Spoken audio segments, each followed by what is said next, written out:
Good morning. This is an interesting week, isn't it? I appreciate the papers that I've already received about peacemaking and your own personal applications of relationships. More than one of you have said the desire to live without the, the presence of conflict.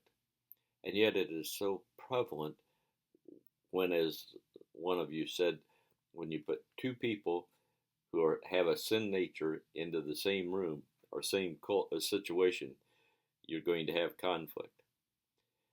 I am reminded again of the great greetings that the Apostle Paul gives to the churches he writes to. So many of them have grace and peace. It's really out of his two cultural backgrounds that he says that. Grace is the word that is used for the Greek common greeting.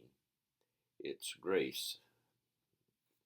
But the full meaning comes from peace, shalom. That's out of his Jewish background. Shalom is one of those words that's difficult to translate out of Hebrew into English. It means peace, it means prosperity, it means well-being of your soul and of your mind, of your family. It's such a full word talking about wellness, the absence of conflict, God's kind of peace. And as Philippians 4 says, it surpasses all comprehension. Yeah, it does. You try to describe God's peace. I was reflecting again on those words this morning from John 14 when Jesus said, "My peace I give unto you." Quite an interesting statement. But then Colossians comes along and says in chapter 3, verse 15, "Let the peace of Christ rule in your hearts." Let, I need to make a choice to give it permission to rule. Rule is really an umpire concept. Let God's peace be the umpire in my heart, in my relationships with other people. Oh, it's a big, big topic, isn't it? I have chosen these three resources for you to help you understand the wealth of material that Peacemaker's ministry offers.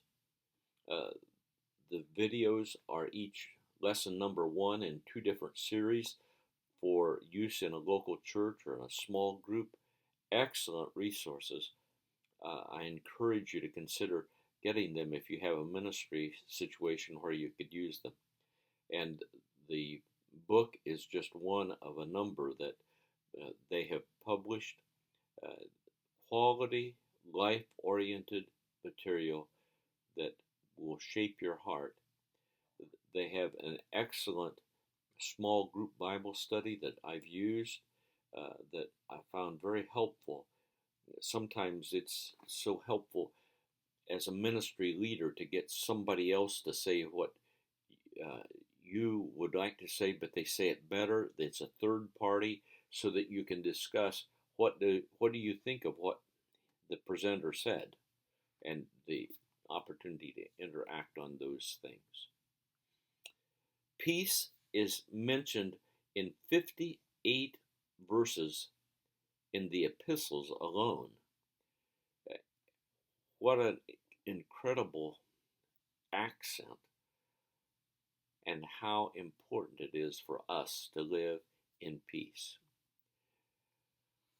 Oh, how wealthy we are to be able to choose to let Christ's peace rule in our hearts. As you're wrapping up this week, don't just do it in your head. Let it impact your heart. We have the 2 videos and the 2 chapters from Poirier that are in the resource folder, and then we have the discussion board. It's a great week. Lots to think about, isn't it? God bless you.